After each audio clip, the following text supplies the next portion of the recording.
वासुदेवाय ओम नमो भगवते वासुदेवाय ओम नमो भगवते वासुदेवाय।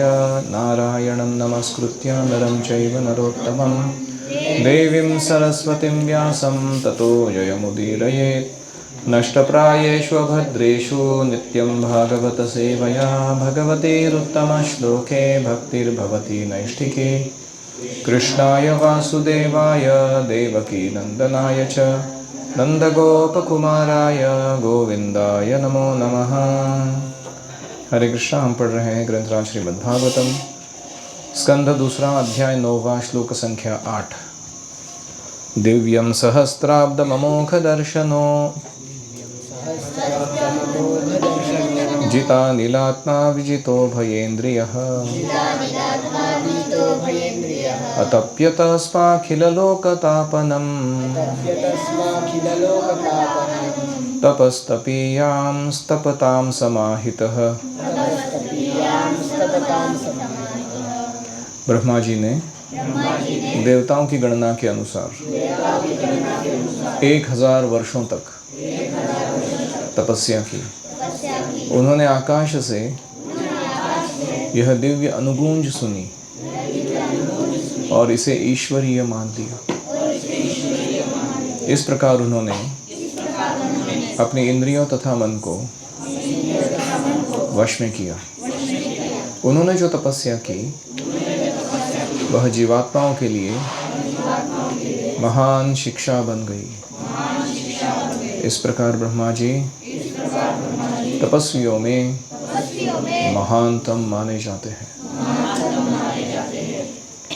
हरि ओम सहना भवतु सहनौ भुनक्तु सह वीर्यं करवावहै तेजस्विनावधीतमस्तु मा विद्विषावहै। ओम शांति शांति शांतिः। ओम अज्ञानतिमिरान्धस्य ज्ञानाञ्जनशलाकया चक्षुरुन्मीलितं येन तस्मै श्रीगुरवे नमः। जय श्री कृष्ण चैतन्य प्रभु नित्यानंद श्री अद्वैत गदाधर श्रीवासादि गौरभक्तवृंद। हरे कृष्णा कृष्ण कृष्ण हरे हरे हरे राम राम राम हरे हरे। हरि ओम तत्सत्।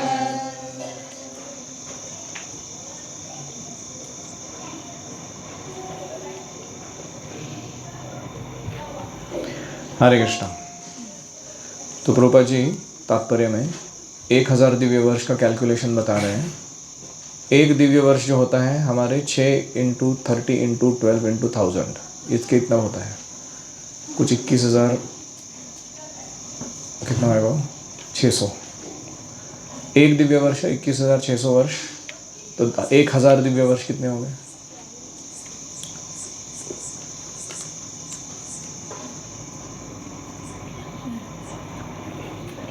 समथिंग लाइक 2 करोड़ 10 16 लाख 2 करोड़ 16 लाख वर्ष तक तपस्या किया ब्रह्मा जी ने हमारे कैलकुलेशन से। तो कोई कह सकता है कि अरे ऐसे ही कोई ध्वनि सुन लिया और स्वीकार भी कर लिया अंधेरे में। रूपा जी लिखता है ध्वनि को स्वीकार करने का मूल कारण यह था कि उनमें भगवान विषय एक विशुद्ध दृष्टि थी, पूर्व जन्म से आया हुआ कैरी फॉरवर्ड। इस सही दृष्टि के कारण उन्होंने भगवान और उनके आदेश में कोई अंतर नहीं समझा। तो जो व्यक्ति आध्यात्मिक रूप से बढ़ा चढ़ा है, प्रगत है, वो यह देख सकता है कि गुरु का आदेश और गुरु इनमें कोई अंतर नहीं है। He reasons ill who says Vaishnavas die। वो जो कहते हैं कि वैष्णव मर जाते हैं वो मूर्ख है, वो उसका तर्क सही नहीं है। क्यों? क्योंकि वैष्णव जो है हमेशा ध्वनि रूप में, उनके आदेशों के रूप में विद्यमान रहते हैं। Prabhupada is with us in the form of his vani association. तो ऐसे ही हमें भगवान को अगर जानने की सर्वोत्तम विधि प्राप्त करनी है तो उनके आदेश को शिरोधार्य करना चाहिए।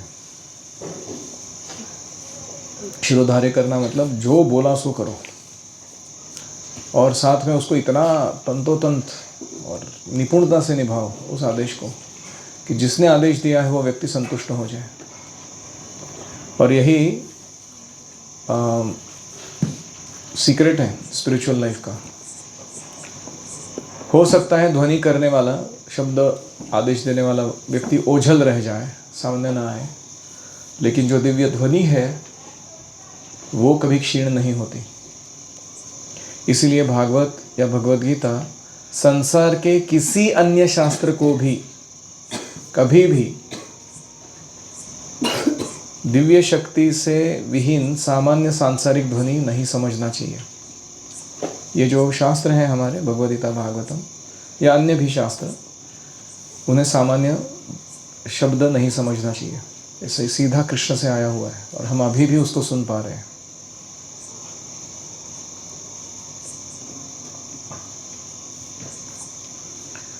तपस्या का प्रयोजन क्या है? क्यों तपस्या करनी है? ताकि हम कर्मेंद्रियों और ज्ञानेंद्रियों पर नियंत्रण प्राप्त करें।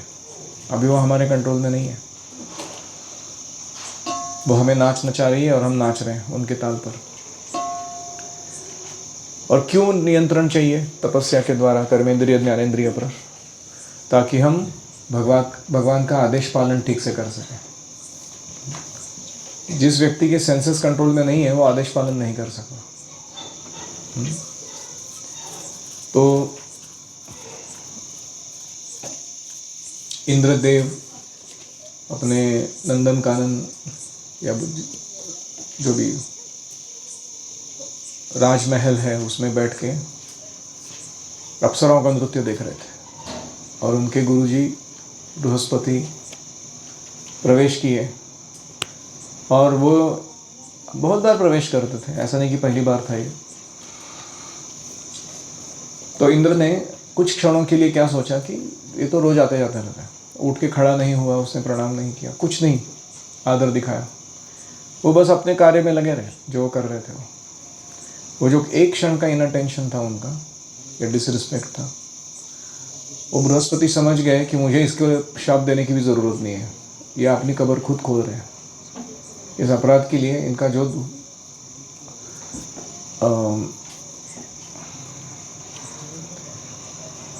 दुरावस्था होनी है वो तो होनी ही है। ये जानकर बृहस्पति साइलेंटली वहाँ से चले गए और वो उस एक क्षण के बाद इंद्र को समझ में आया कि मैंने कितनी बड़ी गलती कर दी अनादर करके अपने गुरु का। वो दौड़ के गए माफ़ी मांगने के लिए, लेकिन बृहस्पति छुप गए, मिले नहीं उनको। फिर इंद्रदेव के साथ जो हुआ, बलि महाराज ने आक्रमण किया, स्वर्ग का राज्य जीत लिया, सारे 33 करोड़ देवताओं को जाके छुप के बैठना पड़ा अलग अलग ब्रह्मांड के पार्ट्स में। कहीं कोई तालाब में जाके किसी कमल नल के नाल में जाके बैठ गया इंद्र स्वयं, ताकि वो असुर द्वारा ढूंढा नहीं जाए, मार नहीं डाला जाए। और उसके बाद उन्होंने और अपराध किए, अपराधों का सिलसिला चलता रहा। त्वष्टा नामक एक ब्राह्मण को मारा इंद्र ने। फिर उसके पीछे एक चेटकी लग गई बहुत ही गंदी, जिसको ट्यूबरक्यूलोसिस और कुष्ठ रोग हो गया। ऐसी एक गंदी सी औरत के पीछे दौड़ने लगी पाप के रूप में उनके ही, और इंद्र बहुत परेशान हो गए।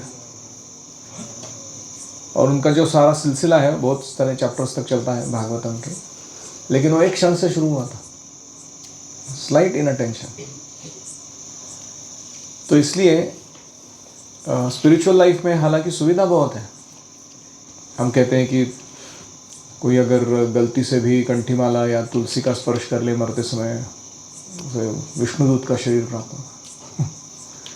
तो क्या सुविधा है वो, लेकिन रिस्क भी उतना ही है अगर हम इनअटेंशन एंड डिसरिस्पेक्ट इनके अधीन हो गए तो। ध्यानपूर्वक नहीं करना चीज़ों को और अनादर करना चीज़ों का। तो अगर आपको इंद्रियों पर नियंत्रण लाना है तो आध्यात्मिक गुरु के आदेश पालन करने होंगे। आध्यात्मिक गुरु के अगर आदेश पालन करने हैं तो आपको इंद्रियों पर नियंत्रण लाना होगा। दोनों हाथ पकड़ के चलते हैं ये चीज़ें। तो ऐसी श्रद्धा और निष्ठा के साथ अगर कोई तपस्या करता है तो बहुत शक्ति संपन्न बनता है। उसके पास इतनी शक्ति आती है कि वो ब्रह्मांड तक का निर्माण कर सकता है वो व्यक्ति। और ब्रह्मा जी ऐसे तपस्वियों में श्रेष्ठ हैं। तस्मै स्वलोकं भगवान् सभाजितः संदर्शयामास परं न यत्परं व्यपेत संक्लेश विमोह साध्वसं स्वदृष्टवद्भिर्पुरुषैरभिष्टुतम्। श्री भगवान ने ब्रह्मा जी की तपस्या से अत्यधिक प्रसन्न होकर उन्हें समस्त लोकों में श्रेष्ठ अपने निजी धाम वैकुंठ लोक को दिखलाया। यह दिव्य लोक उन समस्त स्वरूप सिद्ध व्यक्तियों द्वारा पूजित है जो समस्त प्रकार के क्लेशों तथा सांसारिक भय से सर्वथा मुक्त है। कोई कहेगा तपस्या बड़ी कष्टमय होती है, क्यों करें? तो उसका कारण यहाँ बता रहे हैं कि तपस्या करने से उन चीज़ों का एक्सेस मिलता है जो हमारे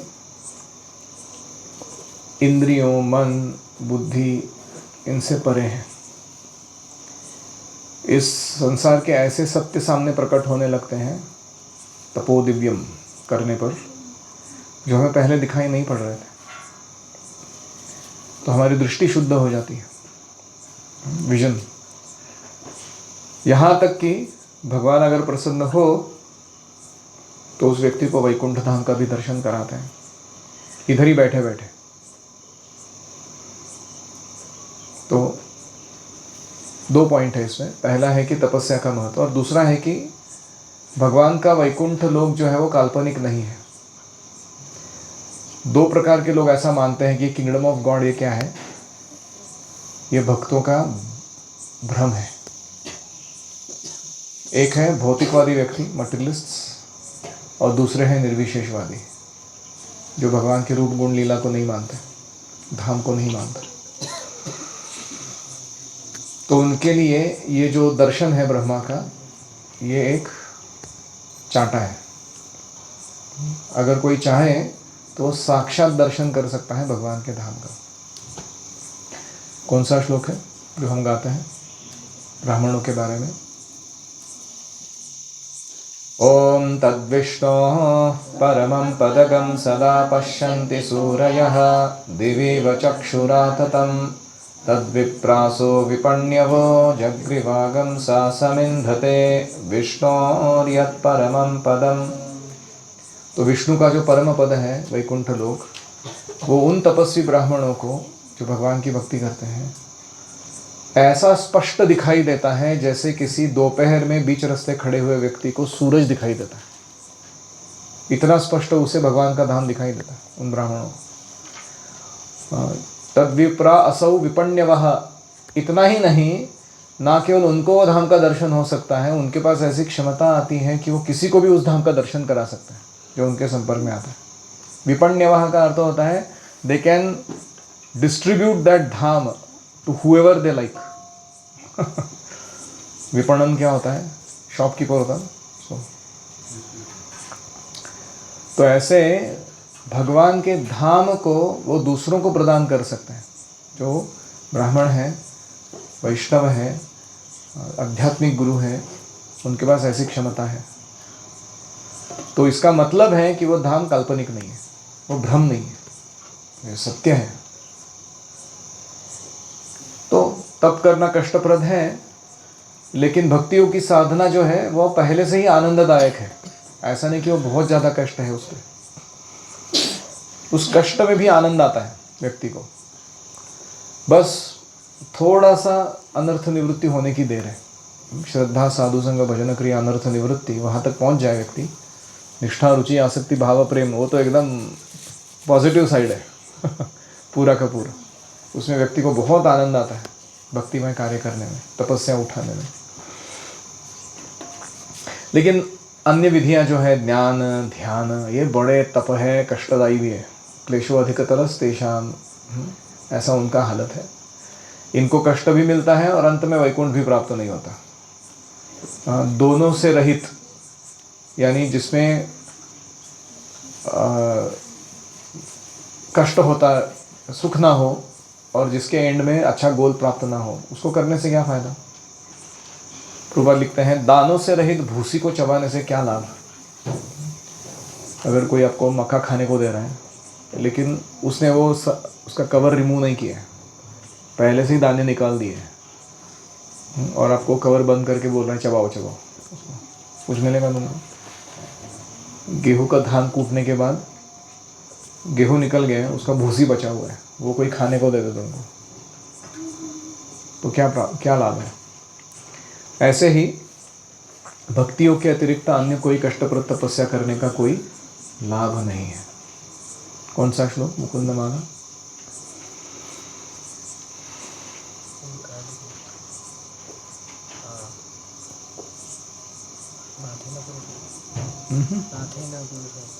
नहीं, उसके परपोर्ट में ये श्लोक आता है, आराधितो यदि हरिस तपसा ततः किम, नाराधितो यदि हरिस तपसा ततः किम, अंतर्बहिर् यदि हरिस तपसा ततः किम, न अंतर्बहिर् यदि हरिस तपसा ततः किम।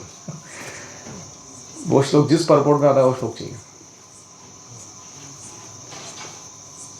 Know your books left and right, okay, your job is not it over.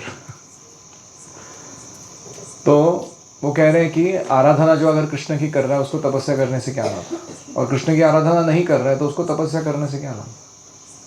अगर अंतर्बहिर् यदि हरि स्थित है, वो देख पा रहा है कोई व्यक्ति, उसको तपस्या करने से क्या लाभ। और अंतर्बहिर् कैसे भगवान स्थित है सब सर्वत्र, वो कोई देख नहीं पा रहा, उसको तपस्या करने से क्या लाभ।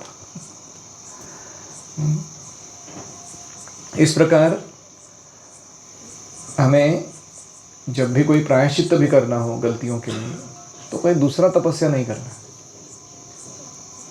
हमें भक्ति योग की तीव्रता को बढ़ाना है।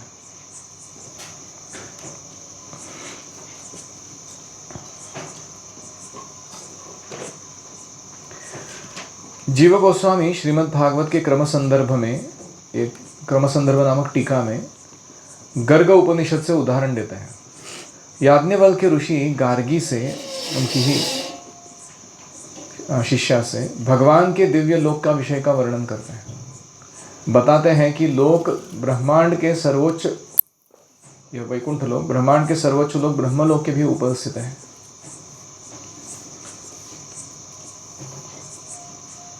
तो क्यों दे रहे वो? क्योंकि निर्विशेषवादी मानते नहीं है कि उपनिषदों में कहाँ वर्णन है, तो इसलिए वो गर्ग उपनिषद से बता रहे हैं।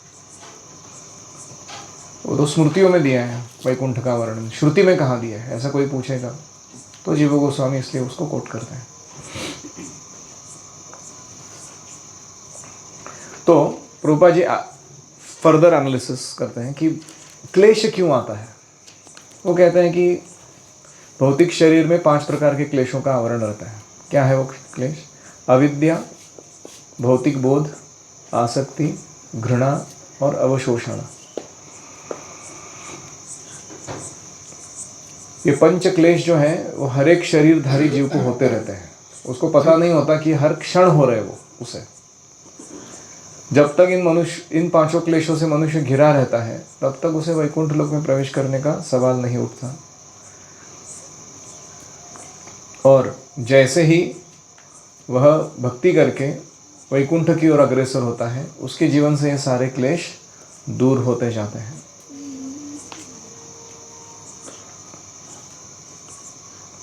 तो भगवान का धाम भगवान से अभिन्न है, उसे वैकुंठ कहते हैं। भगवान का भी एक नाम वैकुंठ है, अनंत वैकुंठ मुकुंद कृष्ण।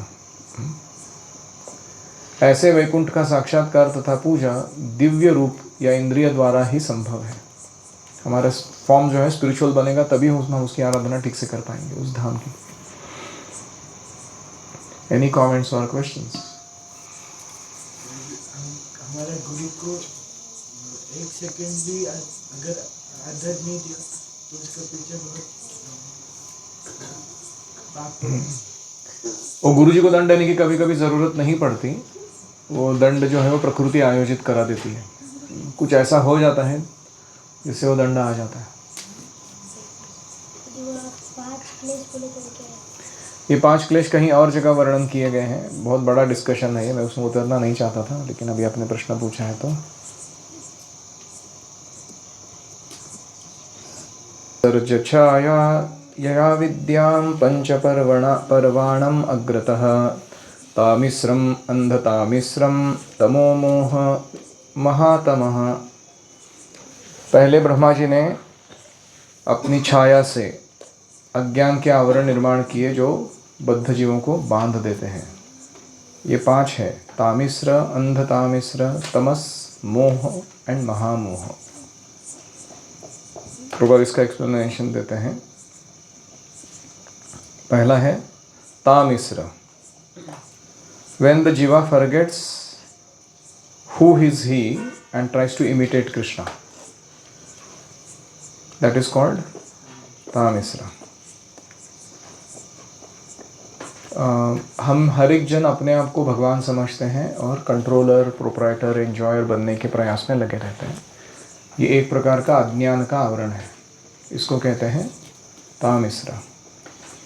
अंध तामिश्र मतलब जीव सोचता है कि ये शरीर का जब अंत हो जाएगा, यानी उसकी मृत्यु हो जाएगी, तो मेरा भी अंत हो जाएगा। ये जो मानना है इसको क्या कहते हैं?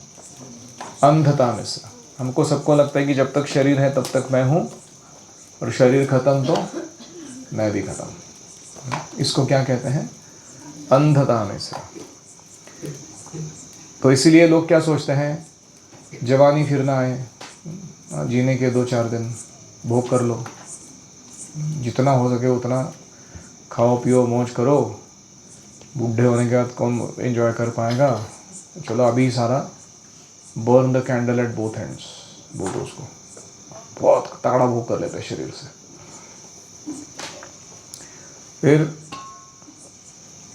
फिर अगला है तामस। तामस का अर्थ है the condition of not knowing anything about soul. आत्म तत्व क्या है उसके बारे में कुछ भी मालूमात नहीं लोगों को। एक है कि खुद को शरीर समझना, और दूसरा अपने आप के बारे में, आत्म तत्व के बारे में कुछ भी मालूम नहीं होना, उसको तमस कहते हैं। तो ऐसे लोग ज़्यादातर मैथुन क्रिया, आहार, निद्रा, इनके कामों में बहुत डेडिकेटेड लगे रहते हैं, क्योंकि उनको पता नहीं कि वो आत्मा है, शरीर नहीं है। तो इसको कहते हैं अंधतामिश्र। साथ ही में ये लोग जो होते हैं अपने घर, जन्मभूमि, राष्ट्र, अपने बच्चे, अपने धन, अपने ऐश्वर्य, इनसे बड़ा प्रेम करते हैं और उनको अपना मानते हैं। That is also symptom of तमस। फिर चौथा है मोह। मोह यानी creating sectarian societies, families and nationalities and fight with each other। मनगढ़ंत तरीके से ये मेरा अपना है, वो मेरा पराया है, वो दूसरा का है, ऐसे मानते हुए जीव जो है वो भेद दृष्टि धारण करते हैं और एक दूसरे से झगड़ा करते हैं, उसको मोह कहा गया है। एंड महामोह मतलब people become mad after material enjoyment. जैसे मैंने उदाहरण दिया था कि कुछ लोग होते हैं वो पार्टी टू पार्टी जाते हैं, बहुत तगड़ा खाते हैं, खा के बाहर आके परगेटिव्स लेते हैं, प्यूक करते हैं, उल्टी सब निकाल देते हैं, फिर दूसरे पार्टी जाते हैं, वहाँ खा लेते हैं, फिर वहाँ से बाहर आते हैं, वापस उल्टी करते हैं, फिर तीसरे पार्टी में जाते हैं, वहाँ खा लेते हैं। Mad after material enjoyment. तो इसको महामोह कहते हैं। तो ये 5 प्रकार के आवरण हैं जो हमारे ऊपर होने के कारण हम, जैसे कोई चोर अगर आपके घर में चोरी करने आए और आप उसके ऊपर 5 कंबल डाल दो, 1 2 3 4 5, तो और एक डंडा लेके मार उसको, फाट फाट फाट, उसको कुछ समझ में नहीं आ रहा, उसको कौन मार रहा है, क्यों मार रहा है, कहाँ से मार रहा है, कुछ पता नहीं चलेगा उसको। वैसे जो भी ब्रह्मांड में आता है भगवान का माल चोरी करने के लिए, माया क्या करती है, उसके ऊपर 5 कंबल डालती है, अपने त्रिशूल से उसको मार दिया, वो करने का मार कर उसको, और उसको, वो जीव को कुछ समझ में नहीं आ रहा है हो क्या रहा है मेरे जीवन में, अलग अलग प्रकार के अजीब तरीके की समस्याएं आ रही है उसको एक के बाद एक, लेकिन उसको कुछ क्लू नहीं है कहाँ से आ रहा है, क्यों आ रहा है, कैसे आ रहा है, कौन दे रहा है।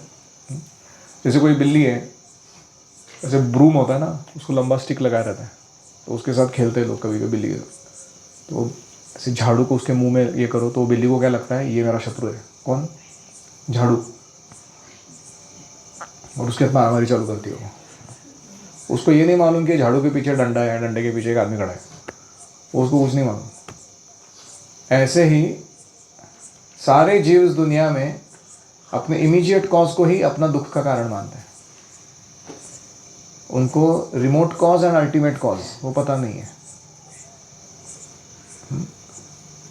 और इस मोह में वो झूंझते रहते हैं गलत चीज़ों के साथ। जैसे मेरे को बड़ा बड़ा आदमी बनना है।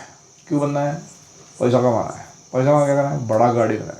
फिर क्या करना है? शाइनिंग मारना है, लोगों को इम्प्रेस करना है, एनवी जनरेट करना है उनके हार्ट में। फिर क्या करना है?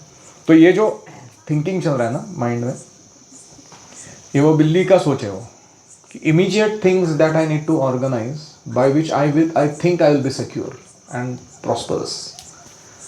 तो ये सब जो काम चल रहा है वो ऐसा चलता है लोगों का, और ये सब ये 5 आवरणों के कारण होता है।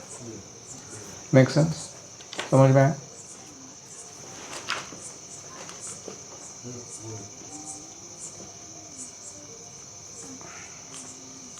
विष्णु पुराण में एक श्लोक है बहुत सुंदर। तमो अविवेको मोहस्यात् अंतःकरण विभ्रमः महामोहस्तु विज्ञेयो ग्राम्य भोग सुखैषणा मरणं हि अंधतामिश्रम तामिश्रम क्रोध उच्यते अविद्या पंचपर्वैषा प्रादुर्भूत महात्मनः।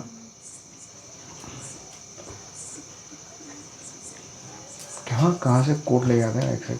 I am amazed eight Prabhupada's knowledge. Any other?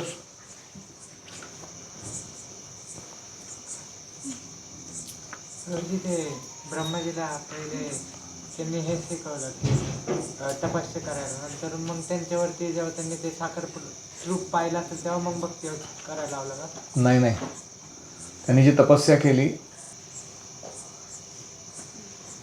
तो उनकी तपस्या भक्ति योग का ही पार्ट थी पहले तो, और दूसरा भगवान का दर्शन होने के बाद ब्रह्मदेव जो है वो ऐसे नहीं कि वो भक्त बने इन द कॉन्टेक्स्ट ऑफ पहले भक्त नहीं थे, उनको जो दर्शन या उनको जो विजन चाहिए था वो मिल गया, प्रॉपर कॉन्टेक्स्ट समझ में आ गया कि जो मैं कर रहा था वो किस के लिए, किस उद्देश्य के लिए कर रहा हूँ। और कोई? हमारे शास्त्र को हम जैसे समान समझते हैं, वैसे हमको दूसरे शास्त्रों को भी समान समझना चाहिए, क्योंकि वो शास्त्र भी कृष्ण से है। हाँ, वैदिक शास्त्रों अथवा प्रमाणों का खंडन नहीं करना चाहिए। सारे शास्त्र जो है, कभी कभी कर्मकांड शास्त्र है, ज्ञान कांड शास्त्र है, योग कांड शास्त्र है, उनका भी उद्देश्य है कि लोगों को अल्टीमेटली भक्ति तक पहुंचाया जाए। हालांकि हम उसको फॉलो नहीं करते हैं या लोगों को बताते हैं कि उसको नहीं फॉलो करना है, लेकिन हम उसकी निंदा नहीं करते, क्योंकि that is a part of the system given by Krishna. Yes, मुझे इधर आया था कि अगर हमें पश्चाताप हो रहा है, कुछ गलती की है हमने, तो हमें कुछ तपस्या नहीं करनी चाहिए। और कुछ लोग बोल सकते हैं कि जैसे परशुराम भगवान ने सबका वध किया था और फिर वो तपस्या करने के लिए चले गए महेंद्र पर्वत पर परशुराम जी, तो वो तपस्या भक्ति युक्त तपस्या। परशुराम जी हालांकि शक्त्यावेश अवतार है स्वयं, लेकिन भगवान के अवतार भी भगवान की आराधना करते हैं। चैतन्य चरितामृत में आता है उसके बारे में वर्णन। एकले ईश्वर कृष्ण आर सब भृत्य, वो आर सब में अवतार भी आते हैं कृष्ण के। जारे जैसे नचाए तारे तैसे करे नृत्य। Krishna is the only boss, all others are subservient. यहाँ तक कि महाविष्णु चाहते हैं कि कृष्ण का दर्शन प्राप्त हो। अद्वैताचार्य खुद वो कंबाइंड इनकारनेशन है सदाशिव और महाविष्णु की, वो चाहते हैं कि मुझे चैतन्य का दास बनना है, वो मेरे को दास रूप में स्वीकार नहीं कर रहे, क्या फायदा मेरे अस्तित्व का ऐसे वो मानते हैं। तो इसलिए परशुराम जी भी जो तपस्या किए वो भक्ति युक्त तपस्या थी। और कोई? अगर हमको अपना माइंड जो है उसको कंट्रोल में लाने का हमें आध्यात्मिक गुरु का आश्रय लेना पड़ेगा। माइंड कंट्रोल, सेंस कंट्रोल चाहिए तो आदेश पालन करना पड़ेगा। बिना आदेश पालन के माइंड और सेंसेस कंट्रोल में आने वाले नहीं है। Very simple. जी वो आपने बोला था ना ब्रह्मा जी ने जो कल 16 लाख वर्ष तक तपस्या किया जाता है, हमारे हिसाब से था या हमारे हिसाब, उनके हिसाब से 1000 दिव्य युग। उसमें जो क्रिएशन की पावर होती है वो तपस्या करने से ही आती है। हमें सोच भी नहीं सकते कि ब्रह्मा जी ने कितने वर्षों तपस्या की। Creation power comes from tapasya. You can imagine the quantity of tapasya Brahma must have done to create a Brahmanda. क्या लगेगा उसके लिए तपस्या? आप गुरुकुल में बैठे हो, थोड़ी बहुत तपस्या कर रहे हो 8 साल के लिए या जो भी, लेकिन उसका फल जरूर मिलेगा। You'll create wonderful things in service of Krishna in future. अगर हमको हमें इंद्रियों को कंट्रोल करना है तो हमको आध्यात्मिक गुरु का पालन आदेश पालन करना होगा। अगर हमको आध्यात्मिक गुरु का पालन करना है तो हमको हमारी माइंड सेंसेस को कंट्रोल में रखना पड़ेगा। दोनों एक दूसरे को परस्पर पूरक है। Sense control and obedience, they go hand in hand. दैवी हेषा गुणमयी माया दुरत्य मामेवे प्रपद्यन्ते माया में ताम तरन्ति। ऐसा शरणागति दिखाओ, माया से तर जाओगे। रिबेलियन दिखाओ, माया पकड़ के धोएगी सिस्टमॅटिकली। वो भी काही जे लोक असतात की अल्टिमेट कॉज श्रीकृष्णांना बघत नाही म्हणून ते असं बसत बसतात की हे माझ्या जीवनात का घडलं। वो बिल्ली के जैसे सोच रहे हो। उनको इमीडिएट कॉज ही दिख रहा है सिर्फ। इमीडिएट कॉज के पीछे रिमोट कॉज क्या है? Law of Karma. तुम्हारा ही कर्म तुमको सौंपा जा रहा है वापस रिएक्शन के रूप में। वो रिमोट कॉज है। अल्टीमेट कॉज कौन है? जिसने लॉ ऑफ कर्मा भी बनाया वो कृष्ण है। इससे तत्तेनुकंपाम सुसमीक्षमानो कि कृष्ण जो दे रहे हो सारी कृपा ही है। दुख भी दे रहे तो भी कृपा है। वो देखना आना चाहिए। आणि जो असं बघत नाही त्याचं वो बिल्ली जैसा जीवन जीता है। He tries to keep sorting out immediate cause. उसको लगता है कि मुझे इसको निराकरण करना है, उसको निराकरण करना है, और उसके पीछे ही अपना समय बर्बाद कर देता है। अल्टीमेट चीज़ों तक पहुंचता नहीं है।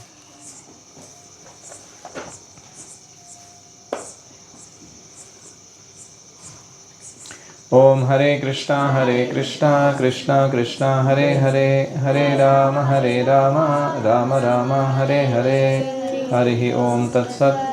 श्रील प्रभुपाद की जय।